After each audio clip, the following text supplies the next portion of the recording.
The tournament was supposed to be played in March, but was deferred because of the torrential autumn rains.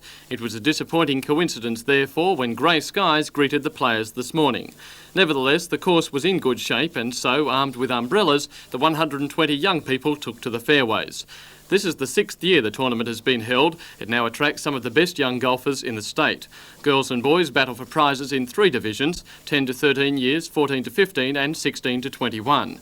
Despite the relative lack of experience and sometimes trying conditions, the play was impressive. Matthew Dyson of Maitland set a cracking pace off the first tee, birdieing the first and third. Other top players were Lee McKechnie, who started favourite to secure the Open Division, and Duncan Griffin, one of the top juniors in the district. Early leader today was Stuart Christie, parring the first 9 with some very constant play. The girls too were well represented, Dale Liniston, the top-rated female, pulling off some very impressive strokes. Dale went on to secure the Open Women's Division.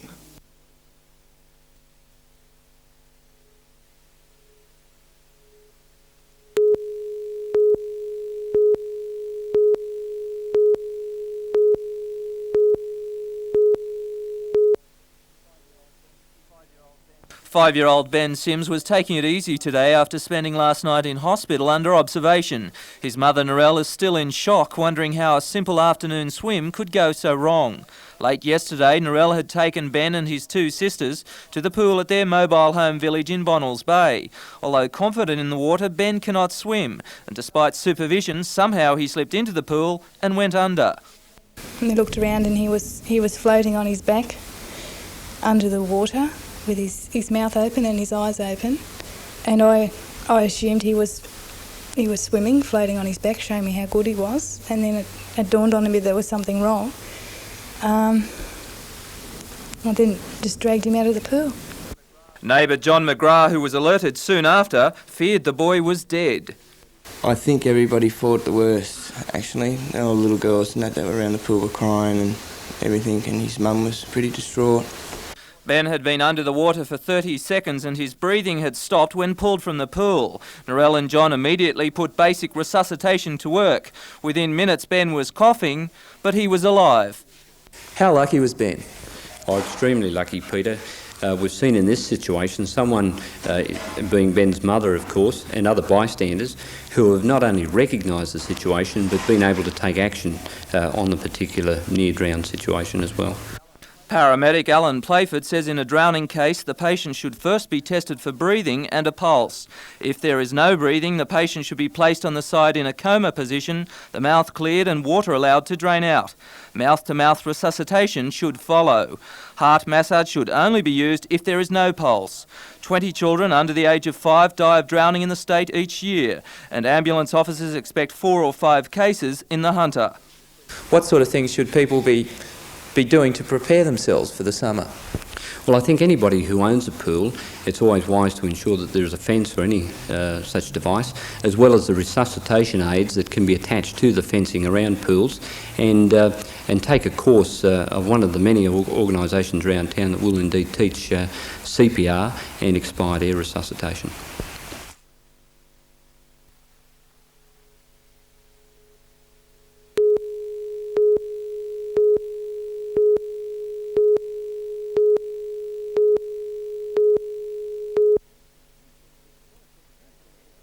Usually, the first indication that anything is amiss with a return is when the taxpayer receives a large bill instead of a refund. Tax Appeals Officer Ralph Lummis says that with self-assessment, it's important to get the return right first time to save extra time and effort on both sides. Found so far that the main areas of concern are the spouse rebate. Some people are not claiming the spouse rebate if they are entitled to it. The other area is the Medicare levy exemption. Most of us have to pay the Medicare levy, but there are certain classes of taxpayers who are entitled to an exemption. So all we're saying is, with these 2 areas and other areas of the return, look at the return before it's filled in, check it carefully, and get it right the first time before it is submitted to us. The Tax Office says that since a large number of wage earners make the same mistakes, better education about the forms next year will help. But assistance is already available to those in any doubt. The return itself, there's a lot of information on the return. We also have return form guides. There are a lot of pamphlets available at the inquiry counter, and of course we do have our inquiry counter in King Street, the new office. Our staff are always willing there to help and there to answer your questions.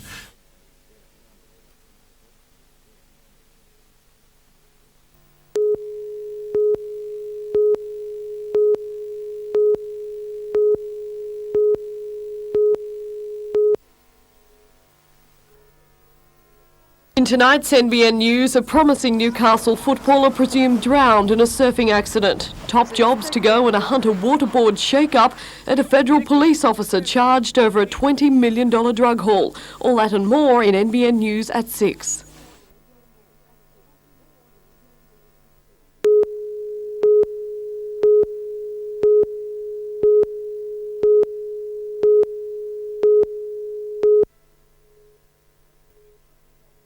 Surfers at Fingal Bay Beach first suspected Ron Proctor was in trouble just before 9 o'clock this morning when a sweep carried the teenager and his boogie board to the opposite end of the beach from where he'd been surfing with two friends. Their fears were quickly confirmed when one of Ron's mates paddled ashore. His friend came up and said, oh, can you just keep an eye on him because I think he's in a bit of trouble. And we said straight away, oh, can he swim? And he goes, not very well. So we thought straight away, we've got to get help. But for Ron, that help came just a little too late. Horrified, Ty Dowker and his friends watched as the exhausted board rider was battered by wild surf. I didn't think it would come up after the first one, it was that bad. And he got hit twice by waves? Yeah, he got hit by the first one and he came up and he got up, and then the second one he got hit again and then he didn't come up after that. On boards and in a rubber ducky, a horde of surf lifesavers took to the water. Someone on the shore called the police, and soon afterwards a massive search was mounted, with water police, ambulance officers and the Westpac rescue helicopter joining forces. For more than an hour they combed the shoreline. The boys' boogie board was washed ashore a short time later, but there was no sign of Ronald Proctor. The Westpac rescue helicopter was called away and the NBN chopper was then called up to resume the aerial search. But by 11 o'clock all efforts were called off. Ronald Proctor was a popular student at Lambton High School. He was also, according to Knight's reserve grade coach David Waite, one of Newcastle's most promising junior league players.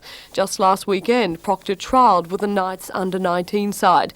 As well, he was a part of last week's premiership-winning Western Suburbs under-18 side, seen here being congratulated for his brilliant performance in the second row after that game. Tracy Reid for NBN News.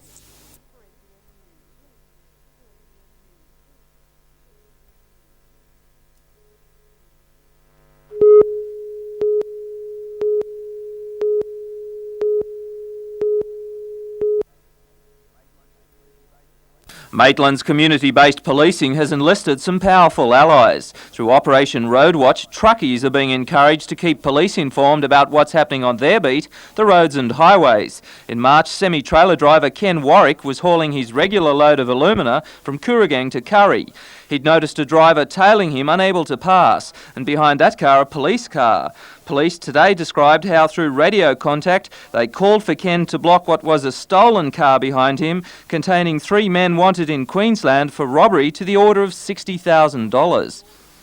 Through the medium of CV radio, the truck driver propped his vehicle. The stolen car immediately propped behind.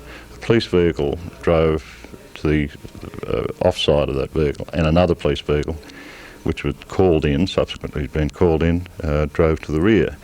They effected the arrest. The award of a public citation recognises the success of Ken's work, with all 3 men arrested being committed for trial.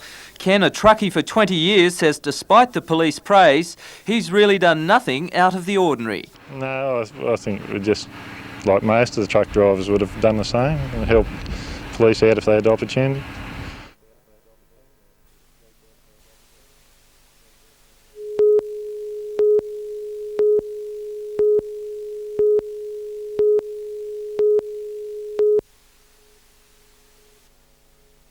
A novel idea to compact these vehicles into just one rang a bell at Maitland's Telecom depot. One lightweight truck will now do the job of this heavy 5-ton model, its trailer and a van. The truck and trailer used to dig trenches and lay down new telephone cables. The day after, the van would follow for the crew to connect the phone. The old system meant it took 2 days to do the job. Now it'll take just 1 because all necessary equipment is fitted neatly on one vehicle.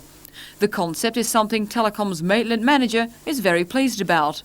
It'll be a very much quicker service. It's a very simple idea. It simplifies our operation and shows that we're able to give one visit, and it certainly reduces our costs in doing so. Now the service is not just quicker, it's also a whole lot cheaper. The combined cost of the old truck, van and trailer was about $60,000. The new vehicle, including all its fitting out, less than half, not to mention the savings in duplicate registration fees. The Maitland depot is justifiably proud of its creative cost-cutting exercise. The first of the vehicles, which are being built in Bulahdelah, will go on the road next week for trialling. It seems the idea has struck a chord with Telecom's head office, which looks set to adopt the trucks around Australia.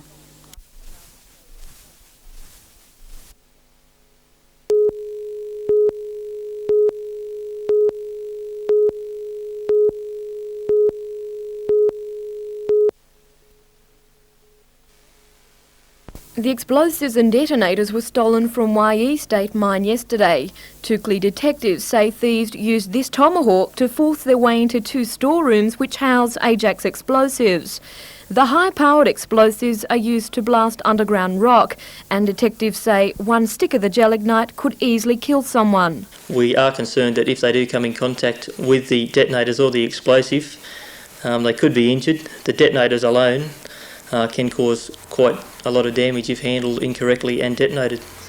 As well as the explosives and detonators, thieves also stole the mine's record books, so police have no way of knowing exactly how many boxes of gelignite have been taken. Concern over the stolen property has been heightened by the fact that detectives believe 2 teenagers seen loitering around the sheds 3 weeks ago are responsible for the theft. Jodie McKay for NBN News.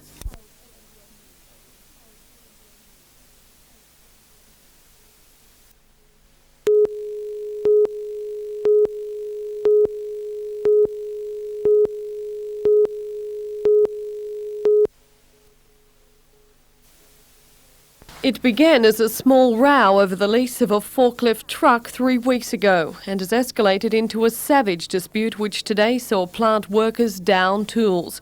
When Hexham Engineering Management axed the forklift it had been hiring for $250 a week to train staff, workers were dismayed and in reply offered to pay the higher fee themselves.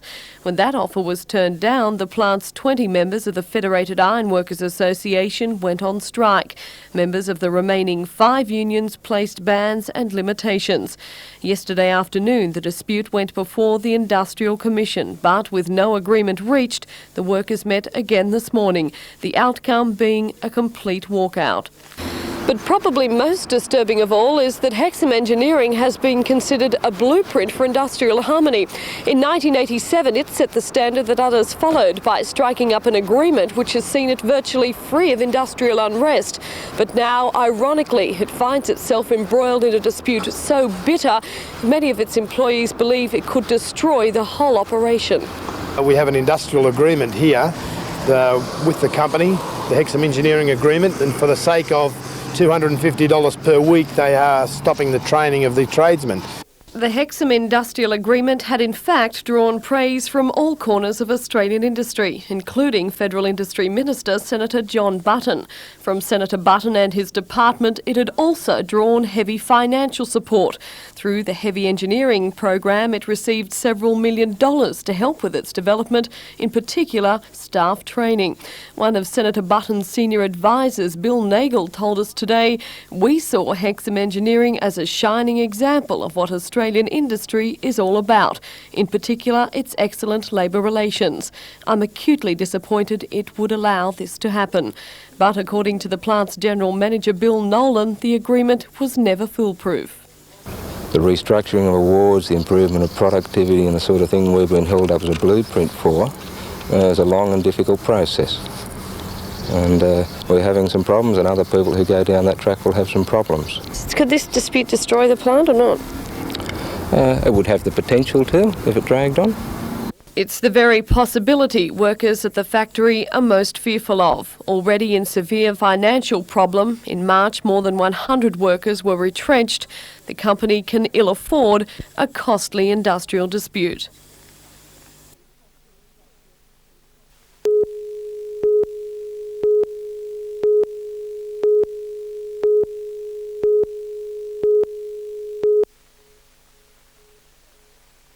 New gas technicians fitted Ken and Helen Buckton's home with $2,000 worth of cooking appliances to celebrate the connection.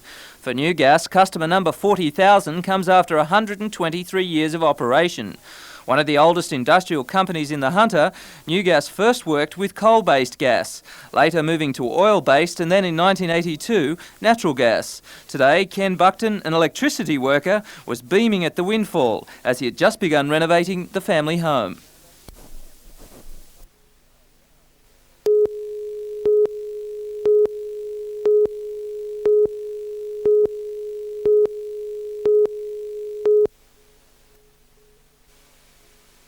Charles Copeman is the Liberal candidate for the seat of Phillip in Sydney, but he is better known for his involvement in the 1983 Robe River dispute, where he clashed bitterly with unions. Mr Copeman has now turned his attention to Newcastle, where today he met with party members. He believes Stockton Hospital could become the site of an entertainment complex similar to Darling Harbour in Sydney or Jupiter's Casino on the Gold Coast. Well, the Stockton Hospital site would create a marvellous opportunity for a really first-class entertainment centre for this part of New South Wales, really. Whether you want to have a casino or any of the other facilities that'll create jobs and bring tourists to the area, it is a marvellous part of New South Wales. Mr Copeman says new facilities should be built at Tomaree and patients and staff from Stockton relocated there.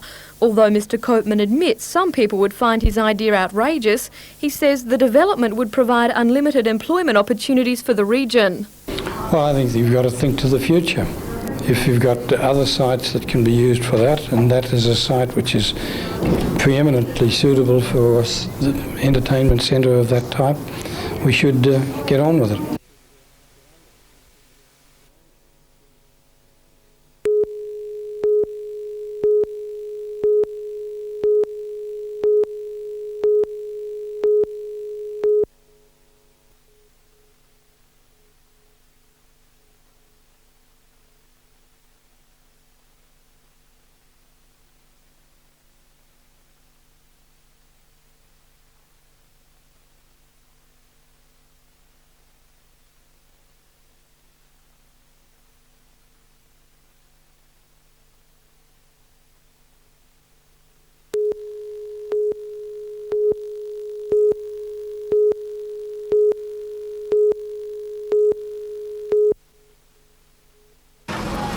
The 30-metre timber and iron shed was well alight by the time brigades arrived shortly after 4 o'clock. 2 tankers were needed, as well as breathing apparatus, when it was feared farm chemicals stored in the shed could leak or explode. The fire was extinguished, but not before it had destroyed the shed and its contents. Firefighters were in the process of assessing the damage to the thousands of dollars worth of machinery when the property owner returned to alert them to a potentially deadly danger, a 20-litre drum of cyanide stored in the shed. Had it ruptured in the blaze, the fumes could have been fatal. The Hazardous Materials Unit was recalled to remove the container. All personnel involved will have blood tests at the Cessnock Hospital. The cause of the fire is unknown at this stage.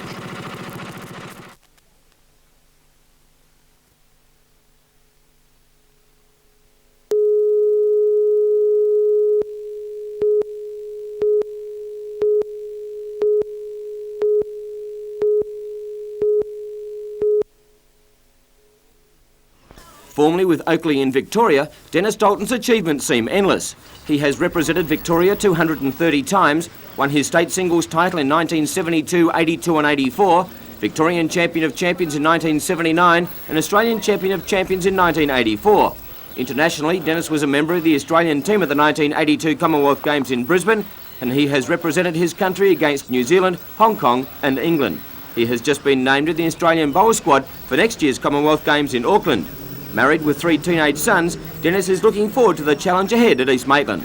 Something that I've been looking forward to, and to be honest, I didn't think I'd do it at this stage, in my bowling career that is, and I've had 1 week here now, and to me it's fantastic. They're fantastic people, and I'm thoroughly enjoying my time at the moment. Not only is Dennis enthusiastic about the prospects for his new club, he's also thrilled with the quality of the administration. From what I can see is President Harold Mayo and Peter Asimus, they're very hard workers, and the club seems to function at all times, and I think they should be congratulated.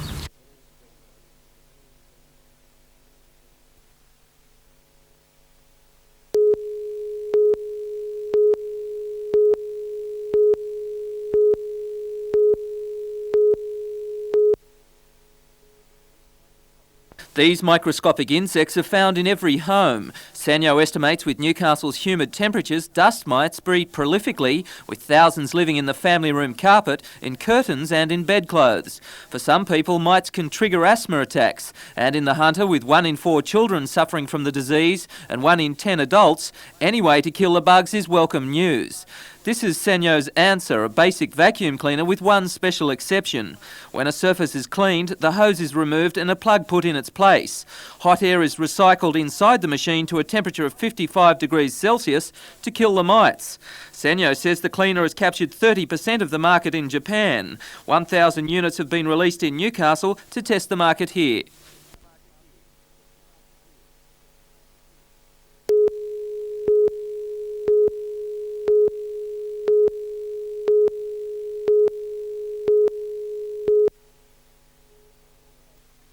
All the local concrete suppliers have got no cement in their hoppers, expecting loads in, but at this stage there's nothing happening.